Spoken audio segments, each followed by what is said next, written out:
Tecoma গাছে কুড়ি হয়েছিল, আপনাদের সঙ্গে শেয়ার করেছিলাম। আজকে দেখুন খুব সুন্দরভাবে ফ্লাওয়ারিং করেছে। এখানে 4টে ফুল ফুটে গেছে, তার সঙ্গে রয়েছে অনেকগুলো কুড়ি।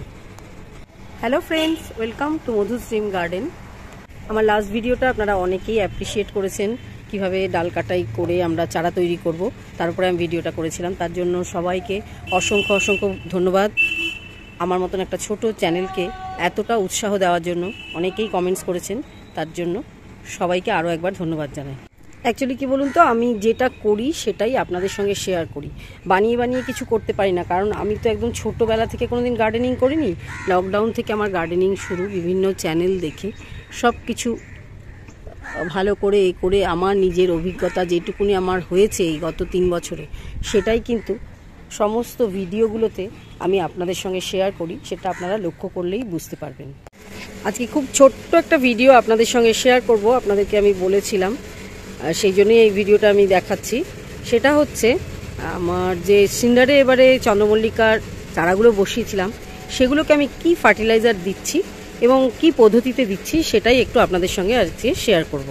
যেহেতু আজকের ভিডিওটা চন্দ্রমল্লিকা নিয়ে করছি, একটা কথা এখানে না জানালে ভুল হবে। আপনাদের কাছে যদি মাদার প্ল্যান্ট থেকে থাকে চন্দ্রমল্লিকার, আর যদি কাটিং এখনও না করে উঠতে পারেন, এই সময় কিন্তু অবশ্যই কাটিং বসিয়ে দিতে পারেন। এই যে ডগার দেখছেন, ডগার 3 থেকে 4 ইঞ্চি কাটিং করে নিয়ে নিচের পাতাগুলো ছাড়িয়ে পরিষ্কার বালির মধ্যে বসিয়ে দেবেন। দেখবেন 7 থেকে 10 দিনের মধ্যে অনায়াসে চারা তৈরি হয়ে যাবে। এখনও করলে কিন্তু আপনারা শীতের সিজনে এই গাছগুলো থেকে 200 থেকে 250 ফুল অনায়াসে পেয়ে যেতে পারেন। এখনকার অবস্থা দেখানোর আগে আমি যে চন্দ্রমল্লিকার যে আগে থেকে কাটিং বসিয়েছিলাম সেটার একটা পোর্শন আপনাদের সঙ্গে শেয়ার করি। এই যে বালির মধ্যে বসিয়েছিলাম, চারাগুলো এরকম রুট হয়ে যাওয়ার পরে আমি দিয়ে দিয়েছিলাম এই সিন্ডারে। তো বিভিন্ন ভ্যারাইটির নাম্বারিং করে করে দিয়েছিলাম, নিশ্চয়ই সেগুলো আপনারা দেখেছেন আমার আগের ভিডিওতে। এটা ছিল পার্ট 1, আজকেরটা পার্ট 2। এ হচ্ছে আমার সেই চন্দ্রমল্লিকার চারাগুলো, যেগুলো কিছুদিন আগে আপনাদের সঙ্গে শেয়ার করেছিলাম। আমি বসিয়েছিলাম প্রায় ধরুন এই 17-18 দিন তো হয়েই গেছে। তো এর মধ্যে মাত্র একবার আমি ফার্টিলাইজার প্রয়োগ করেছি সপ্তাহখানেক আগে, আর আজকে আবার আমি সেটা অ্যাপ্লাই করছি, সেটাই আপনাদের সঙ্গে শেয়ার করছি। ফার্টিলাইজার সপ্তাহে 1 দিন দিলেও জল কিন্তু আমি প্রতিদিনই দিয়ে গেছি। যখন রোদ বেশি ছিল 2 বেলা এতে জল দিতে হয়েছে, যেহেতু সিন্ডারে বসানো আছে। আর বৃষ্টির দিনে আমি সকালের দিকে বৃষ্টি হলে সকালে জল দিতাম না, আবার বিকেলের দিকে বৃষ্টি হলে বিকেলে জল দিতাম না। এইভাবেই কিন্তু আমি গাছগুলোকে একটু একটু করে বড় করছি। মাঝে মাঝে এত বৃষ্টি হচ্ছে যে ফার্টিলাইজার নিয়মিত দেওয়া সম্ভব হচ্ছে না। তা আজকে একটু হালকা রোদ উঠেছে, সেই জন্য আমি ফার্টিলাইজারটা প্রয়োগ করেছি। তো দেখাচ্ছি আপনাদের কি সেটা দিয়েছি। সেটা আর কিছুই না, সেটা হচ্ছে পাতলা করে খোল জল। এখানে 1% খোল জলের সঙ্গে আমি প্রায় 15% জল ইউজ করেছি, যাতে একদম ডাইলুট ফর্মে থাকে। আর খোল জলটা আমি মানে সর্ষের খোলটা আমি 4-5 দিন হলো ভিজিয়ে রেখেছিলাম, তার উপর থেকে পাতলা খানিকটা জল আমি এতে অ্যাড করে, যেহেতু আমার গাছের সংখ্যা বেশি না সেই জন্য আমি এটা নিয়ে নিয়েছি। এবারে এটাকে আমি ফার্টিলাইজার কিভাবে দিচ্ছি একটা আপনাদেরকে করে দেখাই।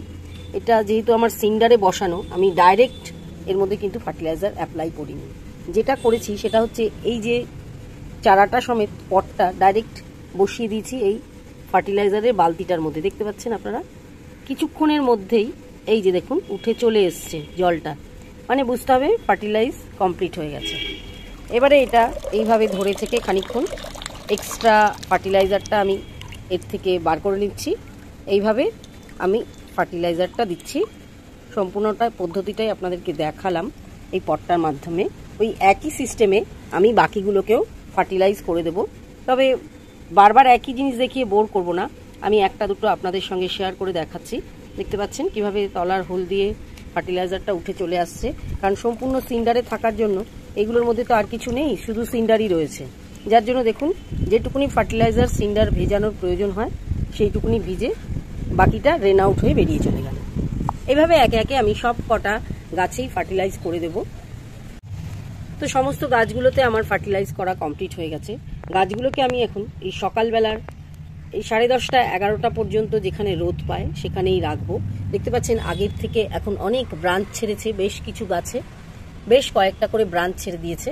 কারণ কি, আমি এই মাথা পিঞ্চিং করে দিয়েছিলাম। এই দেখুন এই যে ব্রাঞ্চ ছাড়ছে, এই যে মাথাটা, এই মাথাটাকে পিঞ্চিং করে দিতে হবে। এটাকে করা নেই, আপনাদেরকে করে দেখাচ্ছি। এই যে ডগার পাতাটা, এই পাতাটাকে এইভাবে কাট করে দিতে হবে। এই যে এইভাবে ভেঙে দিলেই এই মাথা থেকে আবার নতুন নতুন ব্রাঞ্চ ছাড়বে। এই যে দেখুন, এই যে ছেড়েছে, এই যে এটাতেও ছেড়েছে, এইটাতেও এই যে ছাড়ছে ছোট ছোট ব্রাঞ্চগুলো। এরকমভাবে সব কটা গাছই আমি আস্তে আস্তে বুশি করে ফেলবো। আমি এবছর ফার্স্ট এই এক্সপেরিমেন্টটা করছি। অনেকেই সিন্ডারে চন্দ্রমল্লিকা করে, তার একটাই কারণ হচ্ছে চন্দ্রমল্লিকা ভীষণ বৃষ্টির জলে নষ্ট হয়। কারণ কি, মাটিতে জল বসে গিয়ে একদম খারাপ হয়ে যায়। তো সেটা যাতে না হয় সেই কারণেই এটা করা। এর থেকে যখন আবার গাছটা বৃদ্ধি পাবে, নিশ্চয়ই কখনো না কখনো আমার বিভিন্ন রকম যে ভিডিও আমি শেয়ার করি তার মাঝখানে মাঝখানে আমি এদের গ্রোথটা আপনাদের সঙ্গে শেয়ার করতে থাকবো। নিশ্চয়ই বুঝতে পারবেন যে কতটা গ্রোথ এদের আস্তে আস্তে হচ্ছে। আর গাছগুলো যাতে পোকামাকড় না লাগে তার জন্য প্রত্যেক সপ্তাহে একবার করে এর উপরে আমি কাকা যে পেস্টিসাইডটা আছে সেইটা 1 লিটার জলে 1 ml মতন দিয়ে বিকেলের দিকে একবার করে স্প্রে করে দিচ্ছি। না হলে কিন্তু আবার সেই পোকার উৎপাত আরম্ভ হয়ে গেলে খুবই প্রবলেম হয়। এই যে এইটা হচ্ছে কাকা, আমি এটার কথাই বলছি। এটা একটা জৈব পেস্টিসাইড, যে কোনো গাছের জন্যই, ফুল ফল শাক সবজি সমস্ত পাতাবাহার সব গাছের জন্যই কিন্তু এটা একটা খুব উপকারী পেস্টিসাইড। এটা আপনারা কিন্তু রাখতে পারেন আপনাদের বাগানে। মাঝে মাঝে কোনো কোনো সপ্তাহে আমি আবার নিম অয়েলও স্প্রে করে দিই। এতেই এখনো পর্যন্ত গাছগুলো আমার ঠিকই আছে, সুন্দরভাবেই বেড়ে উঠছে। আমার এই বছর প্রথম এটা করা, তার জন্য আমি সিওরিটি দিয়ে আপনাদেরকে বলতে পারছি না, কিন্তু যারা যারা করেছে তাদের দেখেই আমি এটা করছি। আশা করছি রেজাল্ট ভালোই পাবো। কিছু গাছ আমি মাটিতেই তো বসাবো, যদি এর থেকে না ঠিকঠাক মতন হয় তখন গাছগুলোকে তো আমায় বাঁচিয়ে রাখতে হবে। সেই জন্য কিছু গাছ আমি মাটির মিডিয়াতেও বসাবো। আমি যদি সিন্ডার মিডিয়ায় চন্দ্রমল্লিকা করে সফল হই, নিশ্চয়ই প্লে লিস্টে এটা আমি সেভ করে রাখবো, আপনারা পরবর্তী কোনো সময় দেখতে পাবেন। তো এই ছিলই আজকে মোট ভিডিওর বিষয়বস্তু। বন্ধুরা, ভালো লাগলে অবশ্যই কমেন্টসে লিখে জানাবেন। আজকের মতো এখানেই রাখছি, দেখা হবে আবার পরবর্তী ভিডিওতে অন্য কোনো টপিক্সের সঙ্গে।